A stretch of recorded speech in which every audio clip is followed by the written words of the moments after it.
I'd like you, for half a minute, to think about the most important thing you want in your life right now. Like if I could tell you that I have a miraculous ability to make any dream come true, if I could answer any prayer, assuming you're already a Christian, so don't take that as a scapegoat. If I were to ask you, what do you want the most right here, right now? Is it a job? Is it money? Do you wish maybe your parent died? You wish you could see them one more time? Maybe you want someone who's sick to get healed. Maybe you want someone to get saved who isn't you. So for 30 seconds, just take that time and think about that thing that you want the most. What is it? Okay, I'm assuming if you really want it that badly, you already know the answer by now. Okay, good. Now, think of it this way. If I told you that there's this man who people don't know what exactly he is, maybe he's God. Maybe he's an angel.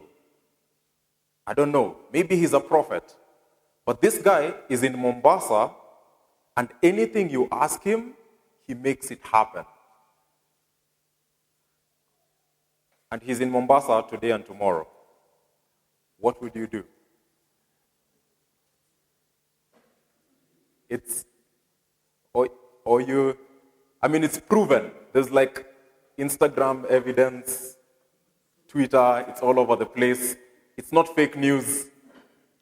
Like he actually, he claims to be someone who is speaking on behalf of God. He speaks with authority. What would you do? I don't know about yourself, but for me, if I heard about such a person, like hata kama itabidi I borrow money, even if I don't have money to go to Mombasa, I will find money, I will go to Mombasa, and I will try and get a hold of this guy so that he can fulfill, I won't tell you what it is, that one thing that I want to happen in my life. That's the most surprising thing about how this passage begins. It's the most controversial thing about the opening of this chapter. Of this section. As Jesus passed on from there, he saw a man called Matthew sitting in a tax booth. What is wrong with Matthew? That's very unusual behavior. The reason why we read the parallel passage is so that you could see that crowds were following Jesus. So in Mark chapter 2, we're told in verse 13, he went out again beside the sea, and all the crowd was coming to him, and he was teaching them. Prior to this, we're told that many people brought illnesses and demon-possessed people, and Jesus healed them all. Immediately after that, he crossed the sea with his disciples, and he did that thing where he calmed the entire sea. And then he cast out demons from the Gerasene demoniac, and then he came back. Now, when he came back, the crowds were waiting for him. So that's the setup, that's the context. He healed everyone who had an issue. So there was enough time for word to go around that this Jesus guy is legit. This guy didn't walk, now he's walking. This guy was a madman. He was chasing people around town. Now he is sane and he's going to the synagogue. There was evidence and proof that Jesus was legit, if I may use that word. And crowds are following him. So it is absolutely strange that while everyone is flocking to Christ, trying to get their piece of the pie, trying to get their miracle, Matthew is sitting in his tax booth. It's not even an office, it's a booth. What's wrong with this guy? Now you see, when you begin to think about the context, things start to surface where you're like, okay, fine, that's strange behavior. Maybe you never even thought about that being strange. But it's clearly very strange. It's unexpected. So the question becomes, Why would Matthew do that? Why is he not bothering even, like, at least even stand outside? At least, be like Zacchaeus, who ran to the front and got up a tree because he was like, okay, I really need to see this guy. Matthew is sitting in his booth.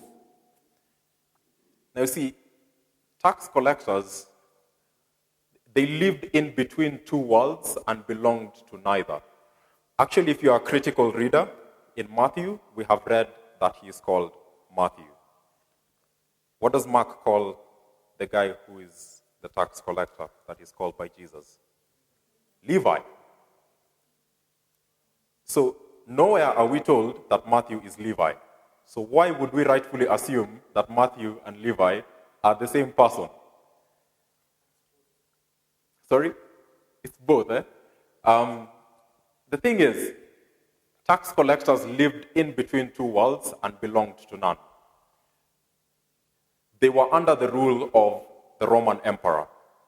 And the Romans spoke the language Greek. But then, who is being taxed? The Jews, right? Because they are the ones who've been invaded, so the Romans are ruling, and it's the Hebrews who are to pay taxes to the emperor. So the tax collectors collect tax from the Hebrews. So actually what's happening is that Matthew is the Greek name. Levi is the Hebrew name. Because there's a way he relates to the Jews while he's taxing them, but he takes the taxes to the Romans, the Roman government, and to them he is referred to as Matthew. So it's the same guy.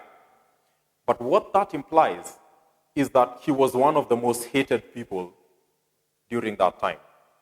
Because imagine right now if, Somalia somehow overturned us, and then the guy sitting next to you is the one who comes to take taxes from you to give it to the Somali people. You hate the Somalis. I'm using this figuratively. Someone might say I'm not being politically correct. It's a very tough time right now in the country. Everyone is careful not to say the wrong thing. Just take it as an example. You hate the Somalis. The Somalis are in your country. They've invaded you. And this person is the one that takes money from you to give it to the Somalis. If you had your way, you would completely drive the Somalis out of your land. But this is the guy that facilitates the money that pays the armies that rule you guys. So they were absolutely hated. They had very few friends. And so this is why, from the context, it is understandable why Matthew would not even bother to leave his booth to go see this great teacher. You know why? Because everyone hated them, and the ones who hated them the most were Pharisees. So think of it this way. The Pharisees are the ones who taught the law. They're the ones who showed Israel how they were supposed to live to be acceptable before God. And you know the passage, again, this is not guesswork, because in Luke chapter 18, we have the passage where two men are praying, a Pharisee and a tax collector. And the Pharisee is saying, I thank you, God, that I am not like this man. Within earshot, it seems like, because if we are praying in the same place and the way a Pharisee you would imagine he would pray, have you ever tried to, this is why praying in charismatic churches is so difficult, because you're trying to focus on what you're going to say to God, and the guy next to you is like over there, volume level maximum, and he's just talking about his own things and he's binding things and all of that. How do I talk to God? And yet, I can hear you say crazy things. So again, you can sort of have that picture where the Pharisee really doesn't care about this person, this tax collector. They will pray loudly so that even the tax collector hears that yenyewe uko chini. You don't even deserve to be anywhere near the temple praying to God. So, if that's what you've experienced as a tax collector with Pharisees who teach the law, what would you think when there seems to be someone who's better than the Pharisees? The Pharisees don't work miracles. right? They just teach the law and teach the law and teach the law. This guy speaks as the one who has authority. That's how the Sermon on the Mount ends. Everyone says he spoke to them as one who has authority and not like the Pharisees, not like the scribes. So if this guy is more famous than the Pharisees, is holier than the Pharisees, more knowledgeable than the Pharisees, more powerful than the Pharisees, why would I even want to go near him? He's going to tear me apart. Once this guy seems to be a prophet, he might say all the people that have defrauded, because again, being a tax collector, you also use it to line your pockets, which is why Zacchaeus had enough money to pay back people 4 times in case if he had stolen some money. Because you take the taxes, but you don't declare everything that you've taken. They don't need to know. So you enrich yourself. And after all, these people hate me, so shauri yenu. I'll make myself rich and enjoy my life while you people hate me. Why would I go to a prophet who would be able to say those things and reveal what is in my heart or what I have done? Let me just sit in the booth. And that's where we find Matthew. Not following Jesus with the crowds, but sitting in his booth. Now this is Jesus. This is our Jesus, that while, we sang, Usinipite Mwokozi, unapowazuru wengine. Like, Jesus intentionally passed. There's many booths where he could have passed. There's many roads where he could have passed. But he comes, think of it in retrospect. Jesus said to his disciples, when I come back in my glory, you will sit and rule over the 12 tribes of Israel, whatever you take that to mean. Which means these 12 that he chose, it was not a coincidence. Even Judas was chosen with full knowledge of the role he was supposed to play. So again, Jesus passing by this booth is not some random event where he's like, oh yeah, this looks like a nice guy, he can join the team. It was very specific. He passed by there because he wanted Matthew to be amongst his 12 disciples. This is our Christ. He doesn't care who you are. He doesn't care where you come from. He doesn't care what people think of you. He doesn't care what you have actually done. When he decides that he is passing by your tax booth, he will pass by your tax booth and he will call you unto himself. That's the Jesus we worship. He knows you. If you're a Christian, you're not a Christian right now because just somehow you overheard the gospel being preached and it just did something inside of you and you decided, you know what, let me get born again. That's not how it works. Jesus intentionally pursued you and he won you over to himself. But there's a bigger picture here, which again, I'll keep emphasizing. It's Christ we're trying to see, and there is more. There is more to it than just this tax collector who's ostracized. There is more happening here. So what happens next? He said to him, follow me, and he rose and followed him. Let me just say that might seem like a very strange thing for him to just leave his tax booth and go. But it is somewhat softened by the fact that we know it was in the evening. Because what's the next thing that happened? They had dinner. Okay? So it's not just like, okay, Jesus is not asking Matthew to be an irresponsible tax collector. Just dump your business and follow me. He could do that with Peter and his brother because it was their business. They were fishermen. But here, please don't fault Jesus for asking Matthew to follow him. Anyways, follow me. And Jesus reclined at table in the house. Jesus reclined at table in the house. So you have to ask yourself, whose house is this? Which house is this? Again, the parallel passage gives us a bit more information about whose house this is. So again, I'll keep jumping between Matthew and Mark. So Mark chapter 2, he says this, and as he passed by, he saw Levi, the son of Alphaeus, sitting at the tax booth, and he said to him, follow me. And he rose and followed him.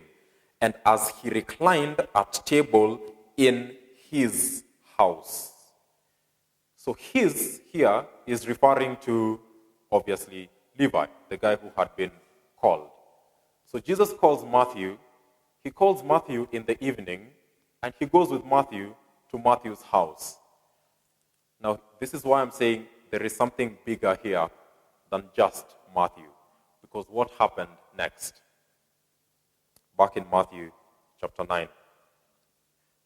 As Jesus reclined at table in his house, behold, many tax collectors and sinners came and were reclining with Jesus and his disciples. So why did Jesus call Matthew? Because Matthew is a representative of a certain group of people that had no access to spiritual truth and spiritual fellowship. And by him calling Matthew, it sets the stage for all of the friends of Matthew to come. Again, remember, they didn't have friends, which it makes sense that so you can imagine what happened. Jesus is passing by, there's a huge crowd following him. He calls Matthew, and then he goes with Matthew to his house. News spread like wildfire. Jesus is at Matthew's house. Now, think of all the other tax collectors that were in their booths. Because we're told many tax collectors and sinners came, meaning they were not in the crowd before. So you just picture this scene where, okay, now Jesus is at Matthew's house, and then in there, there were no phones, so I don't even know how that news spread that evening. But apparently, all the tax collectors were like, Jesus, the Jesus we've been hearing, is at Matthew. Matthew ule mmoja, Levi. And all of them flocked to where Jesus was, in Matthew's house. And so think of it this way. Could it be that Jesus saved you, called you, not simply because he wants you to have the best life now, not simply because he wants you to go to heaven, but because there's people that only you relate to, that only you can reach, and he wants to reach them through you? I think that's what's happening here. Clearly, that's what's happening here. And so that ought to make us think about how we have received this gospel. Because already, just for Jesus to be in Matthew's house is more unexpected than the miracles that Jesus is working. Because Matthew is ostracized, he is a sinner, and yet Jesus, the Holy One, Jesus the prophet, Jesus the Messiah, is in his house. For Jesus to be dwelling in your heart right now is the greatest miracle you can ever receive. Don't wait for someone to start walking who was lame, or for your finances to automatically be sorted out. The greatest thing that has happened, that can happen, that will happen, is that Christ, the Holy One, is inside the house of a sinner, of a tax collector. Now, even worse is the fact that you, everyone here, both black and white, is a Gentile. There is no Jew in our midst. You could rationalize, okay, fine, Matthew has a Hebrew name, he's a Jew. So there's a way in which, okay, he's a tax collector, but he's still a Jew. You are a Gentile. Prior to Christ coming, you had no access to Christ. You had no access to God. You had no access to the scriptures. And yet Christ lives in you today. What Jesus has done for you is a lot more surprising than what he did for Matthew. And what that ought to make you do is to worship him every day, because he loves you with a love that does not make sense to the human mind. Jesus cares about you individually. And he saves you so that you may be the channel through which he reaches those who are like you. Okay, so there's two parts to this passage, truth and empty booths. There is what he does with Matthew or Levi, and there's a certain interaction that happens between him and the Pharisees. And that's what I want us to look at as we go towards the end of this passage. So read with me in the text, verse 11. And when the Pharisees saw this, they said to his disciples, "Why does your teacher eat with tax collectors and sinners?" But when he heard it, he said, "Those who are well have no need of a physician, but those who are sick. Go and learn what this means. I desire mercy and not sacrifice, for I came not to call the righteous, but sinners." So we have this context where Jesus is reclining at table with many tax collectors and sinners. And it seems like the crowds are also hovering around that particular house. And within that crowd are Pharisees. Now, there's something that they do which is very telling about their attitude. I say that because a little later after this, the disciples of John came and they had questions about something that was the behavior of Jesus and his disciples. You've probably read that passage. The disciples of John come and they ask Jesus, "Why do we and the disciples of John fast, and yet you and your disciples don't fast?" Now, the difference between the disciples of John and the Pharisees is that the disciples of John asked Jesus directly, which means they were genuinely looking for an answer. What do the Pharisees do? When the Pharisees saw this, they said to whom? To his disciples. "Why does your teacher eat with tax collectors and sinners?" And then it says, "But when that's Jesus, when Jesus heard it, he said." Now, that's the sort of person, again, like that prayer that they were praying, "I'm not like this tax collector." They're saying it to the disciples, but really, what they intend is for the disciples to hear it, and for the people around to hear it, and for Jesus to overhear it. They're not looking for answers. They're casting doubt on the morality of Jesus. They're casting doubt on why Jesus is doing what he's doing, and whether he's really a true teacher. Because if he really was a prophet, then he would know that these people are sinners. That's the attitude of the Pharisees. And so what does Jesus do? What does Jesus do? And it really amazes me that, Christ, knowing what they were trying to do, he had every right at that particular moment to just dismiss them and to be like, "You know what? The kingdom is not for you guys. If you don't want it, kaeni. I will do what I need to do with the people that I need to do it with or for."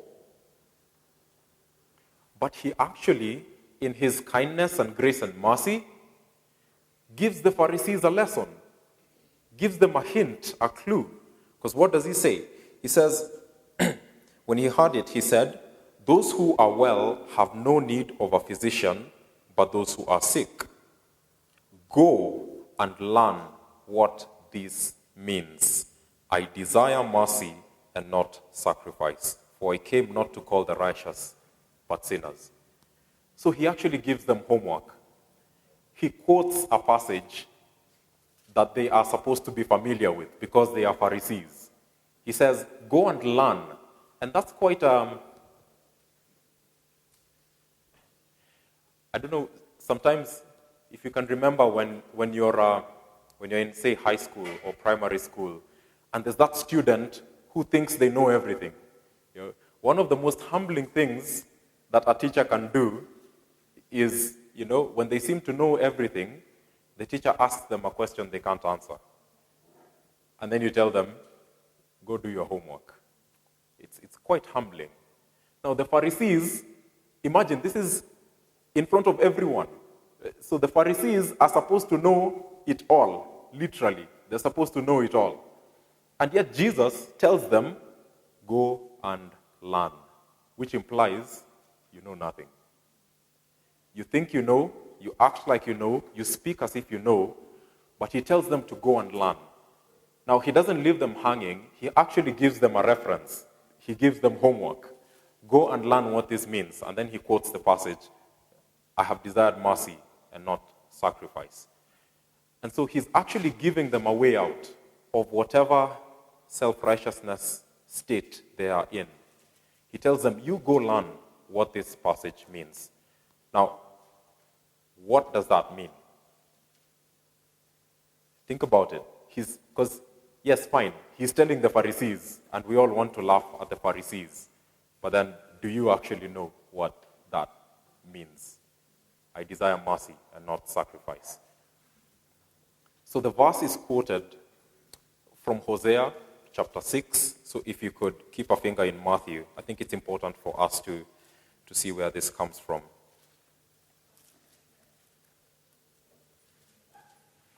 Ezekiel, Daniel, Hosea, if you're wondering where Hosea is.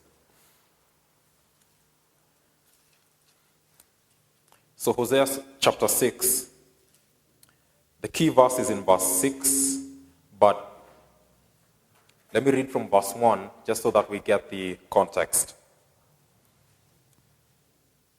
So it starts with a quotation, and it's Israel speaking. And then at the end of verse 3, the quotation ends, and God now speaks in response. So think of it that way. Come, let us return to the Lord, for he has torn us, that he may heal us. He has struck us down, and he will bind us up. After 2 days, he will revive us. On the third day, he will raise us up, that we may live before him. Let us press on to know the Lord. His going out is sure as the dawn.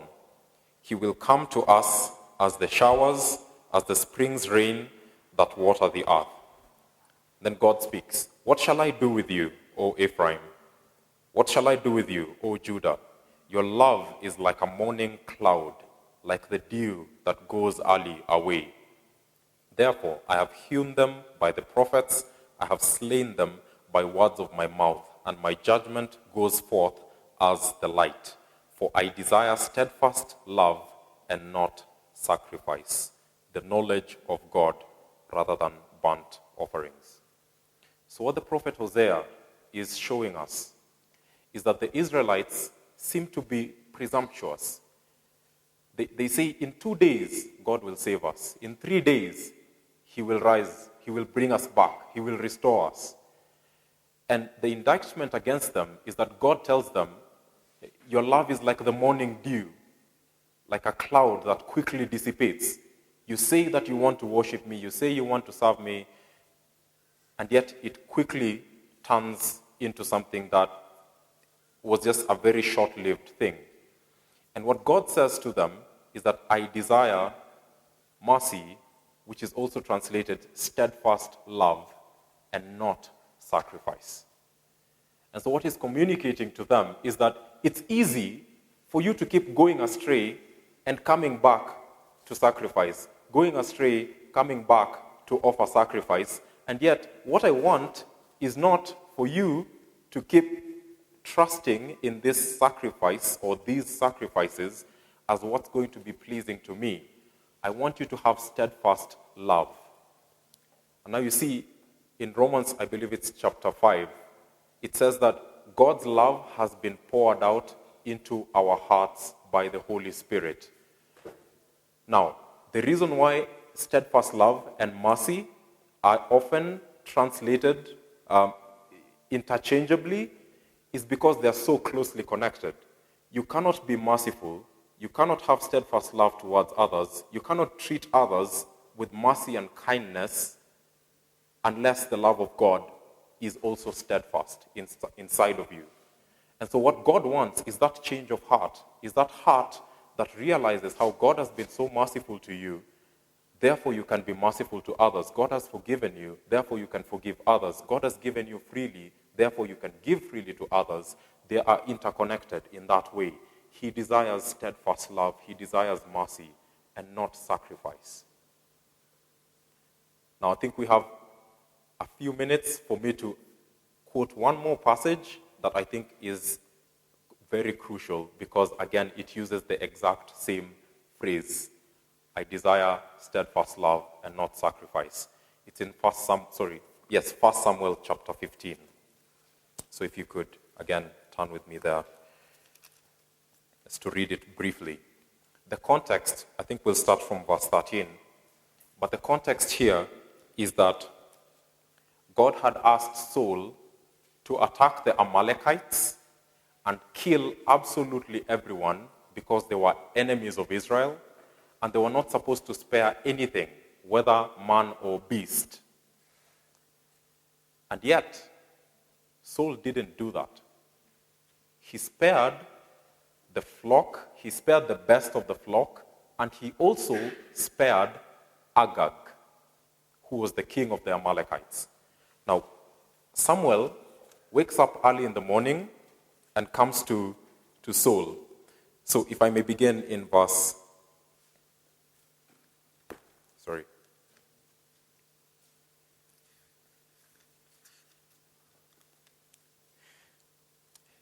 If I may begin in verse 11, God says this, I regret that I have made Saul king, for he has turned back from following me and has not performed my commandments.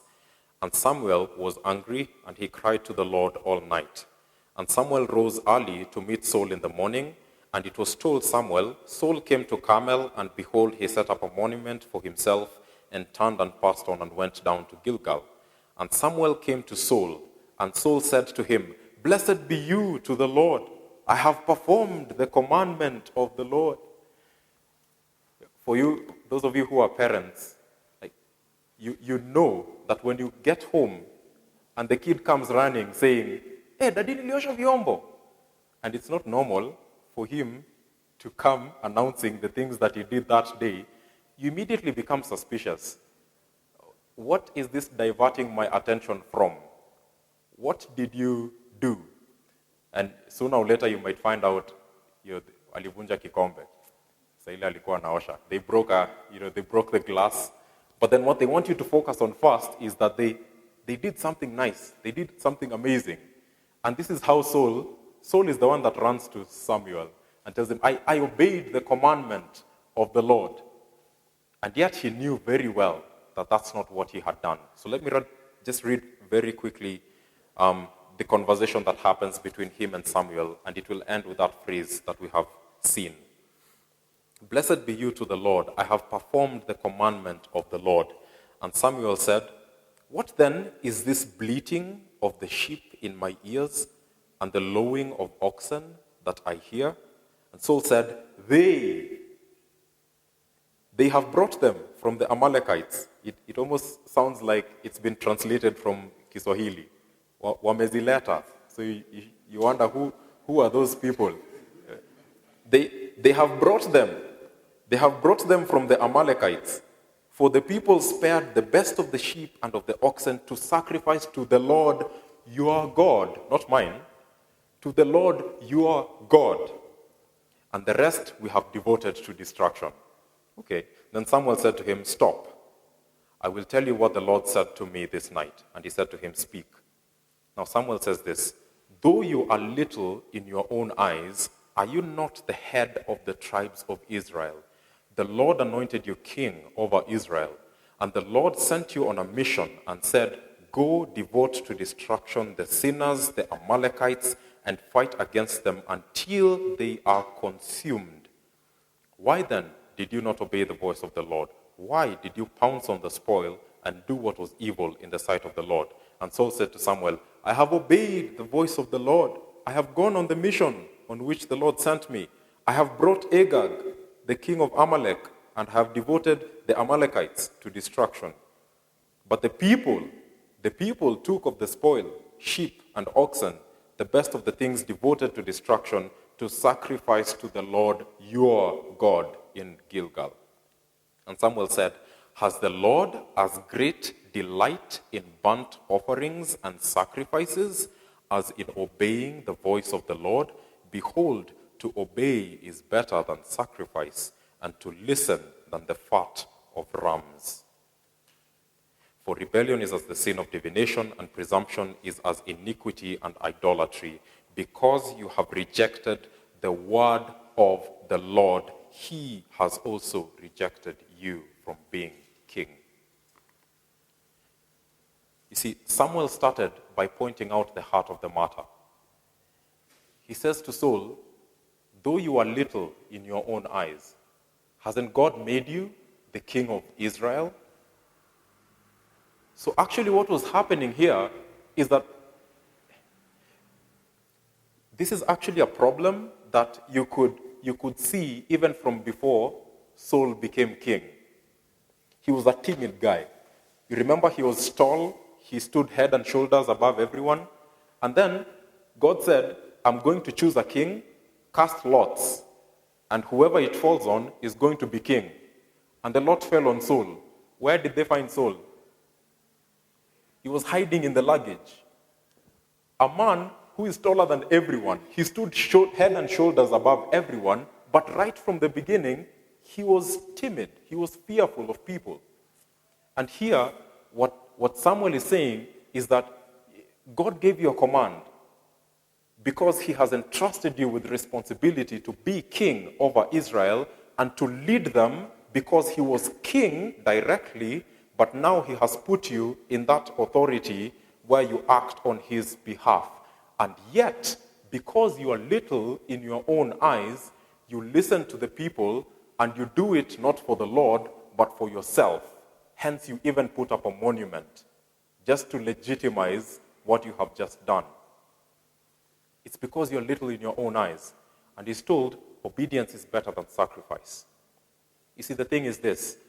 Obedience comes before. If you obey, you don't need to repent, isn't it? I mean, how many times have you done something wrong and immediately you felt like, sasa hata nilikuwa nafikiria nini? What was I thinking? You see, then you need to repent. But if you obey from the beginning, then the time that you could have spent repenting, you spend fellowshipping with the Lord, knowing more of him. And so some of us, sometimes we even have besetting sins that are like a reset button. You grow in holiness to a certain point, you commit that sin, you go back to zero. And then you do it over and over again. And what God is saying, I desire obedience and steadfast love more than sacrifice. I'm not simply trying to appease and cover the wrong that you have done. I want to have that steadfast relationship with you so you can be a blessing to others. Now, the same mistake that Saul made is the mistake that the Pharisees were making. And Jesus tells them, go learn this. I desire mercy and not sacrifice. Because they had rejected the word of the Lord, and they were supposed to be the leaders of Israel, to lead them in how to know the Lord and how to know truth and how to obey, but they crafted this system for themselves where just so long as I've done X, Y, Z, I've kept 613 laws, I tithe twice a week. I tithe all of my earnings and I fast twice a week. And then they feel like I am righteous and everyone else is not righteous. That's the mistake they were making.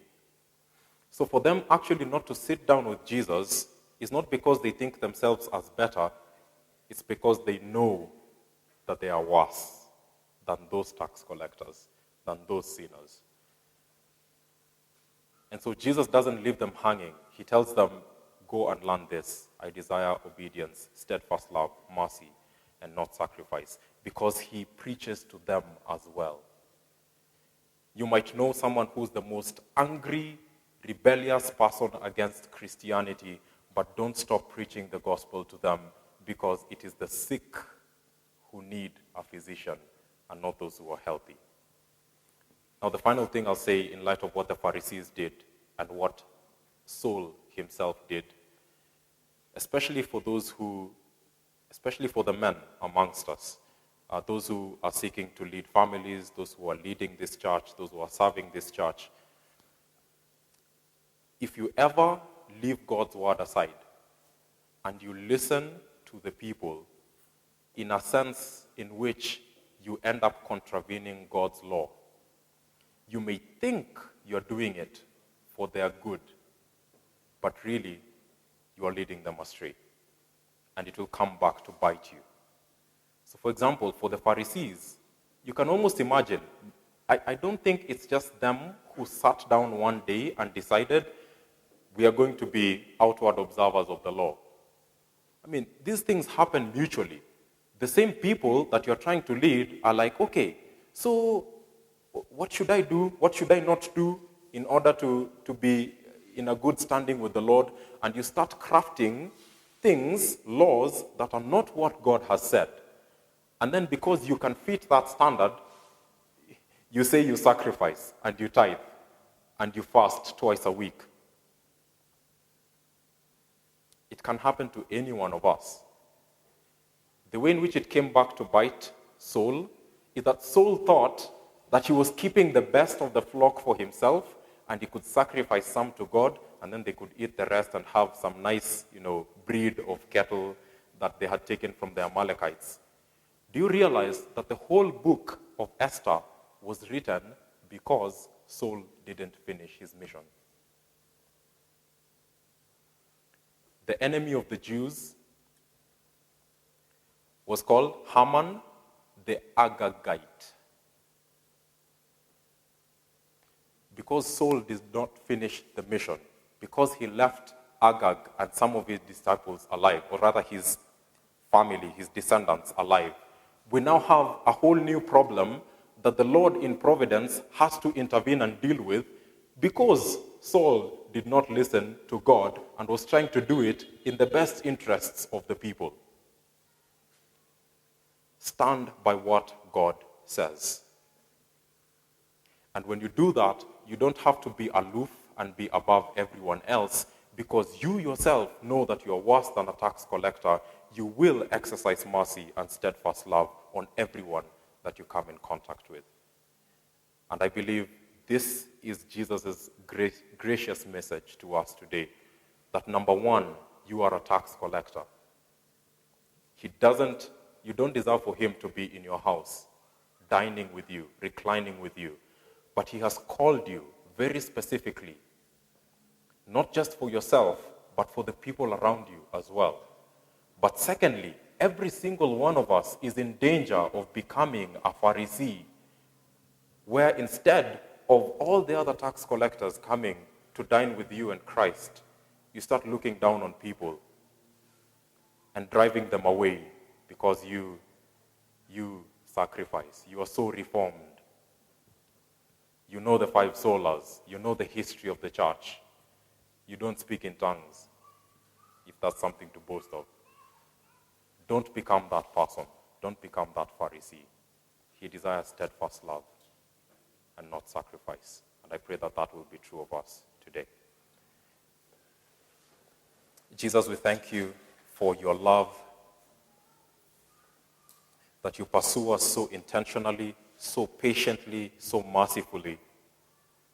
I pray that this portrait that we have seen of you in Matthew, that it would cause us to love you and to cherish you, to pursue you, to seek to dine with you every day, to eat the bread of life from the scriptures every single day, to fellowship with you in prayer, to ask for more of your spirit so that we may walk the way Jesus walked.